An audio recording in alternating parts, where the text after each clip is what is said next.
Hi everybody, it's Judy Mackenzie. How are you doing? We're back after having a month's break. During that month, I have painted all kinds of pictures. Actually, they're not pictures, they're free-form artwork, and I'll show you some of those sometime.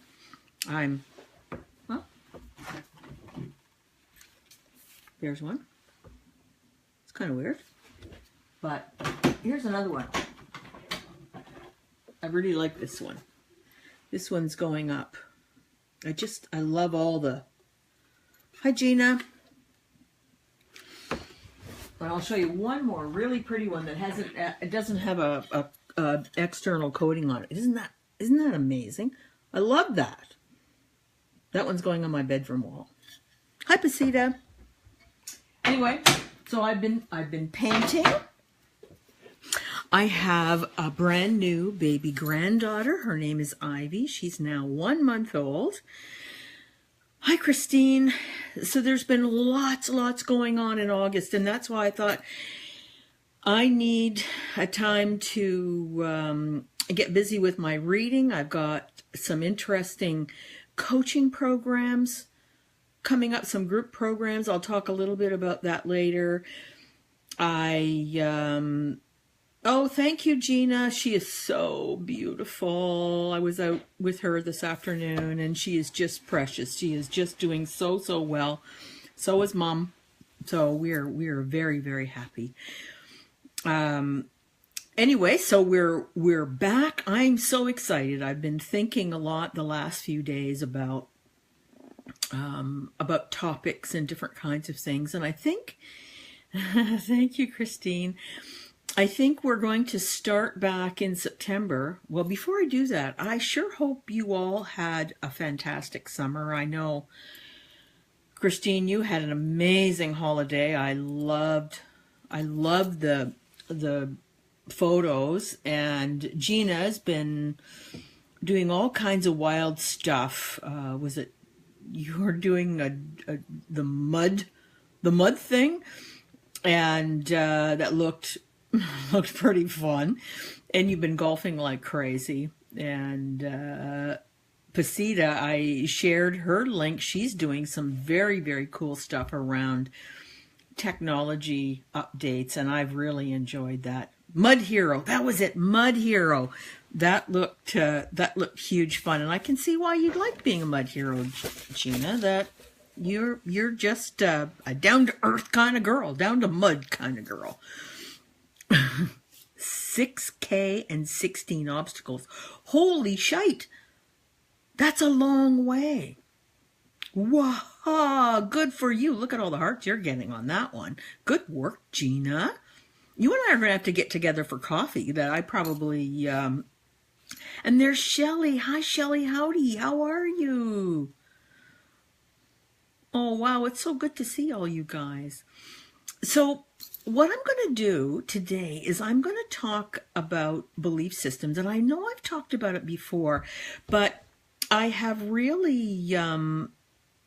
I've really gotten back into it because, as you probably know, although I introduced over August that I will be starting a group coaching training, a beta program, which is so cheap. It's like I'm giving it away. It's just, maybe I'm crazy, but anyway. And what I'm doing is I'm actually, it is a 3-month program, and the first month I am spending on going really deep around belief systems, the formation of them, how to assess where you're currently at, and how to understand when it's okay to let some of them go, and how do you build new ones that make sense to you so you understand it and not operate strictly on an emotional level with belief system formulation and ditching. That's why I put this session is, are you held prisoner by some belief systems that are just not working for you, but we go on automatic pilot and we don't even think about it. We all do it. So while I've been building my 3-month coaching program that starts out with, as I said, a really deep dive into the belief system stuff, I wanted to share some of that just to give you kind of a quick sneak peek at what some of the work on the belief systems will look like. Well, anyway, I want you to, I'm going to ask you a few questions about belief systems that you either know of. It could be with somebody else, somebody that you can see what's going on for them, or belief systems that you have let go of because you know they're not working. But we'll first get into a little bit of the foundational stuff. And I know you know some of this stuff intellectually, but I'm going to hit at some of the parts that will kind of hold us down a wee bit. Okay, so let's get at it. So we all have belief systems, and they all come from foundations from all different kinds of places. And each of the things that we believe in are the result of some experiences, some actions, some involvement in something that's gone on in your life. It's a bit of a myth that our belief systems are only from our family of origin. We always, I've often said to clients and to coaching clients that there is a statute of limitations on blaming your parents for stuff. You can only do that for so long, and then you have to take responsibility and accountability. And so true. Anyway, some of our belief systems are built on, we build them off so our parents do have some. So for example, I was thinking of some of the belief systems that my parents, that they had, that I understand them, and there's a lot of their belief systems that I hold dear to me, but some of them, they didn't wear the test of time all so well. So here's one. My parents both believed that when you are raising your children, you really should not compliment them or encourage them or praise them too much, because what you'll do is you'll create a person who is full of themselves or conceited or something like that. And so, like my father was a farm kid. He was the eldest of 4. So I can only imagine. I also know my grandmother, who was not the warmest, well, certainly not to me, woman on the planet. And I can't imagine her doing a whole lot of attaboy, Al. You're just such a great guy, Al. I'm sure the message he was given is, you have to work harder, you have to get up quicker, you have to do a lot of these things, because farm life was very hard work. And as the eldest of 4, he got to do it the longest. And so I grew up with not a lot of praise, not a lot of negative stuff either, but not a lot of praise. And I do remember saying to my mother on my wedding day, after my first wedding day, I was very young and I wanted her approval for some reason. I hadn't wanted her approval for a very long time, but and I said to her, "Do you think I'm beautiful?" And she said, "Well, of course I do." And I was like, "Well, how will I know that if you don't tell me?" And she said, you know. And I remember thinking, actually, I don't know. But that was from a time, these were very young kids during, at the end of the Second World War. Life was not easy. And Shelley's saying, parents from that time were generally like that. My parents would not praise me or my accomplishments, but I've heard friends saying that they heard my mom or dad telling everyone about my accomplishments. Exactly. That is so true, Shelley, because I do know my parents were very proud of me for a number of things, but they wouldn't tell you directly. And for the reason that I stated, they didn't want me to be an idiot. And so, we, I almost have my doctorate. My dad says constantly, Shelley, you don't need a doctorate to know that. Yeah. My mother, when I got accepted into my master's degree, my mother believed that my academic background was the reason my first husband and our marriage broke down, because I was more educated than my husband. When I was going to do my MBA and I was accepted into that, and I told my mother, and I had so much pride, and my mother cried because my second husband didn't have a master's, and she said, you're going to do it again, Judy. You're going to do it again. And those are belief systems that, these are good people. But this was their belief system, and I understood that at the time. But, so here's the big but with all of this, is that there's two ways to look at situations when you're faced with them. There's a way to learn from that situation. Shelley says she's way smarter than her husband, and I'm happily super married. That's great. That's great. I was very happily married to my second husband, although he did start a master's because he was competitive. Anyway, that's another story. There's two ways to, when you have an experience, as I had an experience with my parents, who I loved deeply. My mother and I were extremely close, but she held very, very traditional beliefs and values about women and how women should go forward in the world. My mother was not a women's libber. My mother, and I went to college in the early 70s. So, I was right smack dab in the midst of the bra burning and the major potty mouth swearing and women just being out there. And then I would go home to my small little town, and my mother would say, oh my God, and we're paying for this. We're paying for you to become this. But it was my beliefs were expanding and growing.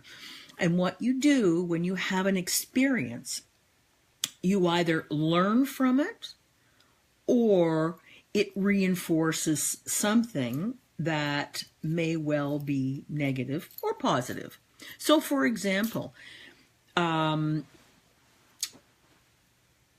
if you hear somebody and I heard it actually very recently, I heard someone say, I never get ahead in any job I have. It seems like the promotions all go to everybody else. I go to work every day, blah, blah, blah, blah, blah, but I never get ahead. And my first question was, well, why do you think that's happening? Well, I'm just at the wrong place at the wrong time. I said, consistently, you're at the wrong place at the wrong time?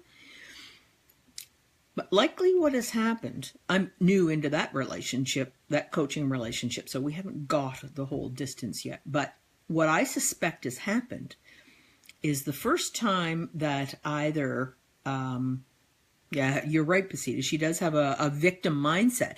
But that started out as a belief that got reinforced and reinforced and didn't, and the learning part of that didn't click in. So, for example, the first time an opportunity came for, maybe there was a vacancy available and the internal people applied like you do, and the position went to someone else. And that message that she received was, I'm not good enough to be promoted. And that may have been true. At that particular point, she may not have had the skills that she needed to be promoted, but nothing else happened. She didn't approach the manager and say, and set up a time and say, like I'm interested in a position like that, and I wasn't promoted. So what I'd like to have a conversation about is what was it that you would like to see, or what is it that I can learn or do differently that perhaps if that position came up again, I would be a good candidate. That's the learning side of it. It's being able to take feedback, and sometimes it's not particularly pleasant, but it's feedback, and you learn from it. So you take what could be seen on the outside as a negative situation, and you move away from the emotional side of it, and you go to the logical side of it. And so what has to happen? What could I do differently? What do I need to learn? It could be, going to workshops. It could be taking on a volunteer opportunity to learn some skills. There's lots of different ways to go about it. But showing up every day for work, even if you're on time, doesn't matter. You're being paid to do that.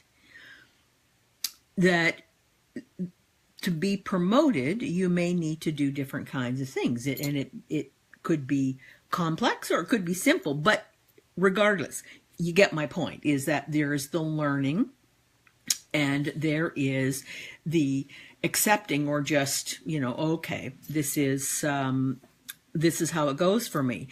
And the next time, if you don't get something you want, it can you can go, okay, this is the second time. All right, so, I'm starting to feel like a loser.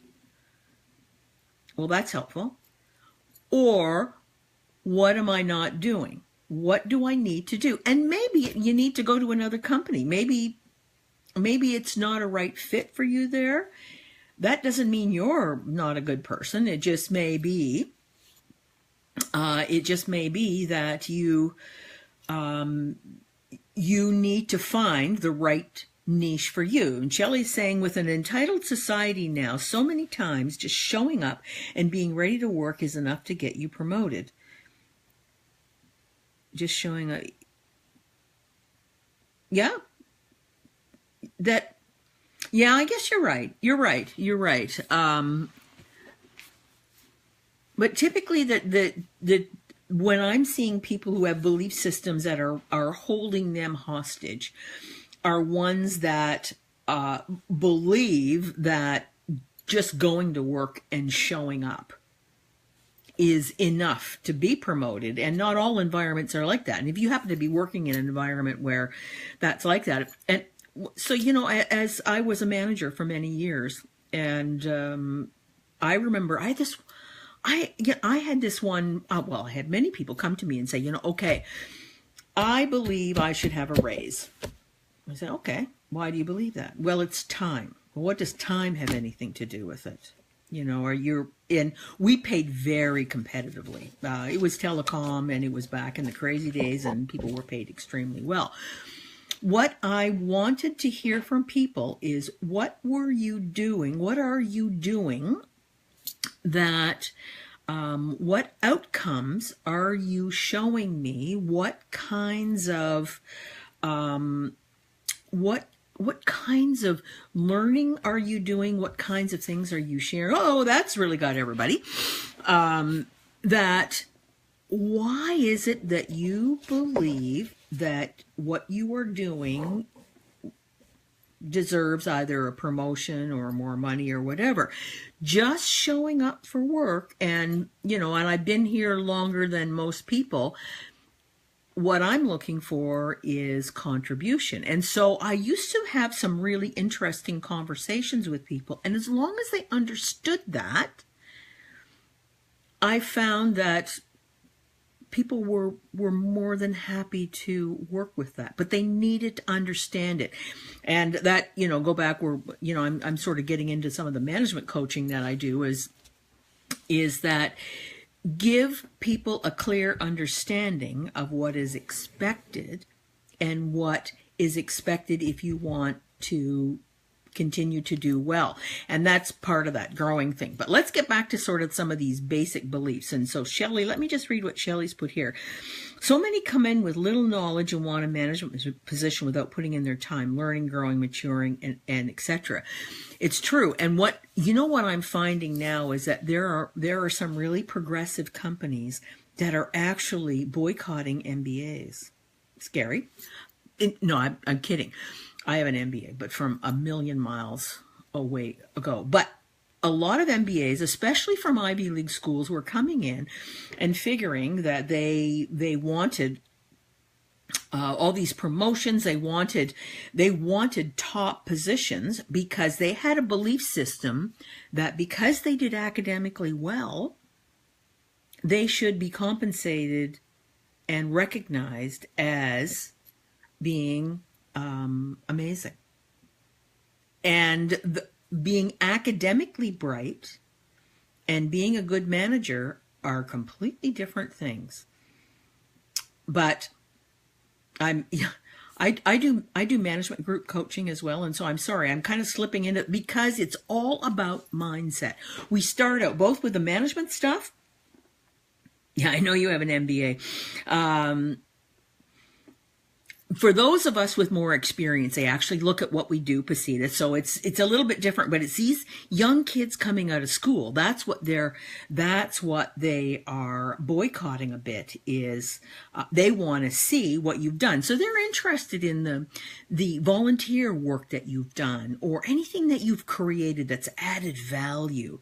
Shelley is an MBA. We all have MBAs. Yeah. And you're right, Elaine, the MBAs are sold that in their programs. I had a couple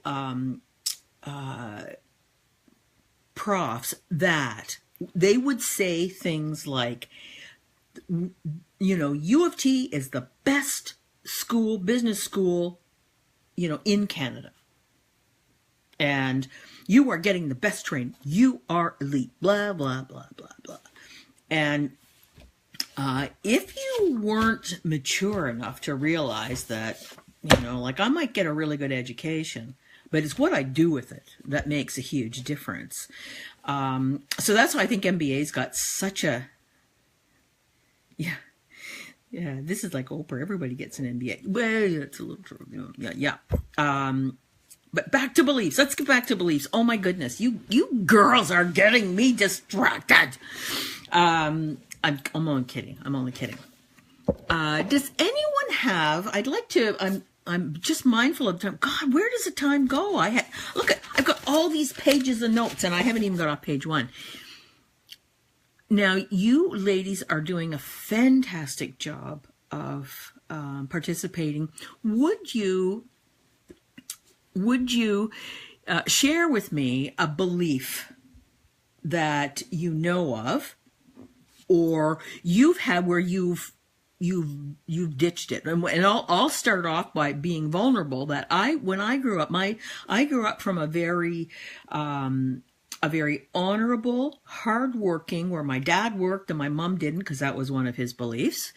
And there wasn't a lot of money, but there was lots of food. When you come from a farm family, there's always lots of food.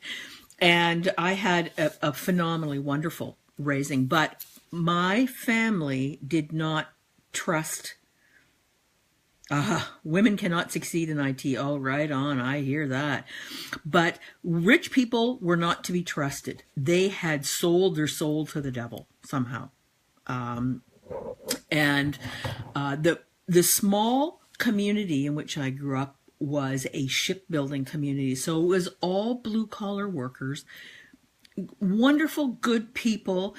And, but it was not complex. Nobody had a whole lot of money, and everybody lived well. But I remember for many years I struggled with money because it was not something that deep down in my family's background was having too much money was not good. Was not good. Can you? Yeah, that's true. That's true. That is, and that was a very, tough lesson or tough belief system to let go. Yeah, and Shelley's saying women can't succeed in IT. And women,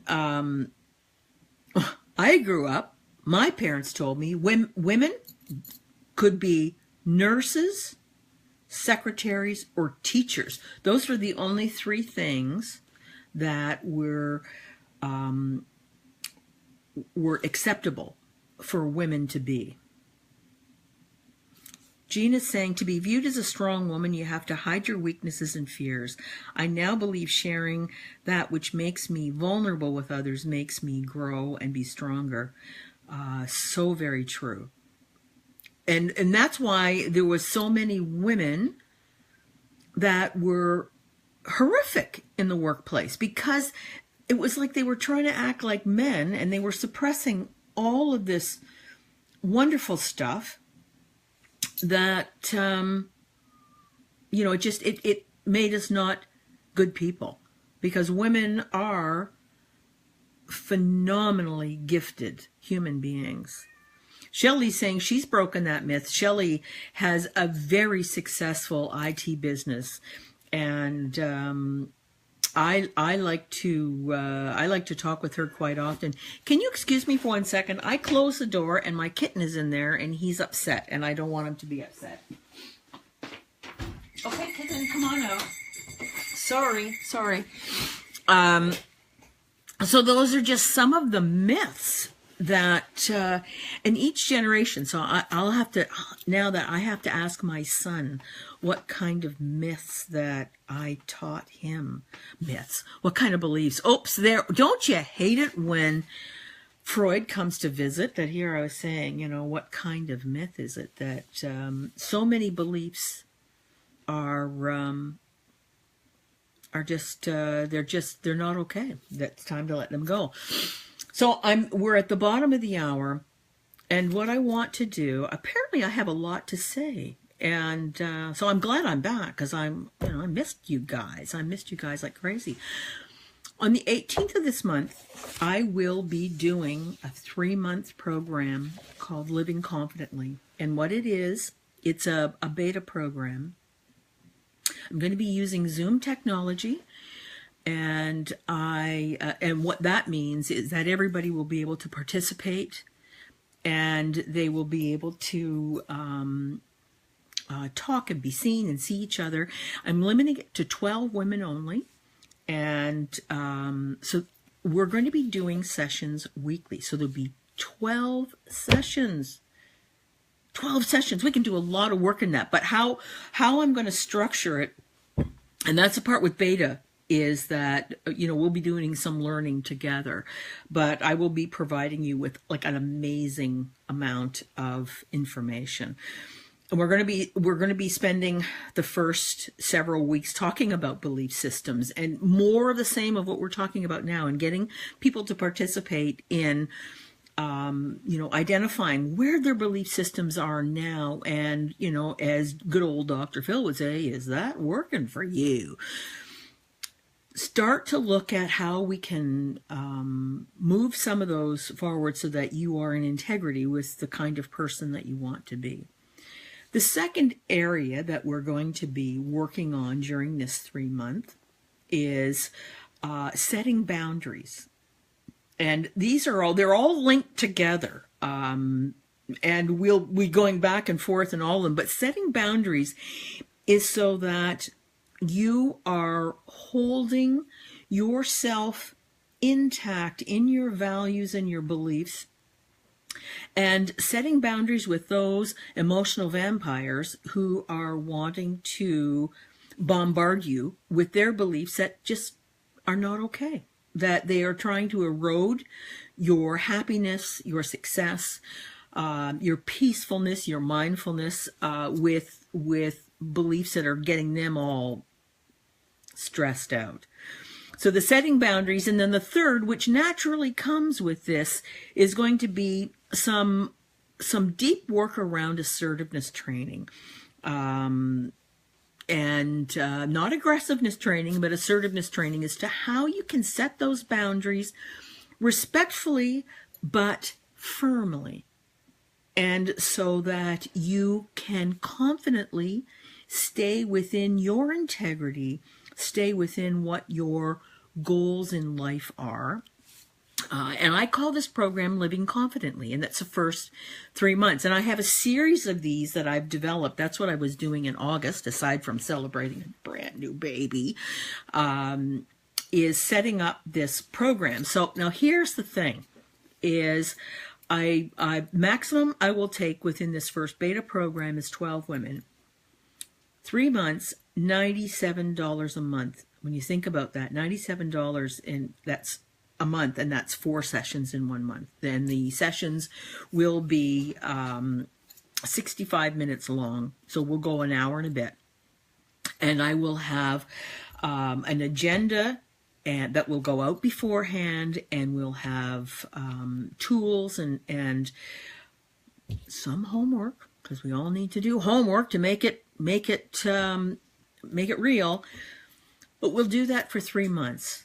And for those who are willing to work with me in this beta program, I will honor the $97 a month for subsequent programs, because it will likely go up to $297 for the 3 months, because that and above is more in line with what some of my colleagues, some of them that don't even have as much background as I do. So I'm wanting to give the first group the discount, this huge deep discount that I'm thinking of, and we'll all work on this together. So that's start on the 18th. So that's what I've been doing, and I really, really enjoyed tonight. I really enjoyed all of your feedback and your thoughts, and I can't wait to chat with you again next week. All right. So does anybody have anything they want to say? And I know there's a little bit of a delay, but is there anything that is... If you are interested in joining me in the Living Confidently, just private message me. You are on my Facebook, and it's all good. All right, everybody, thank you for all the hearts and all the thumbs up and everything else. And I will chat with you next week, or if not in between. Bye for now.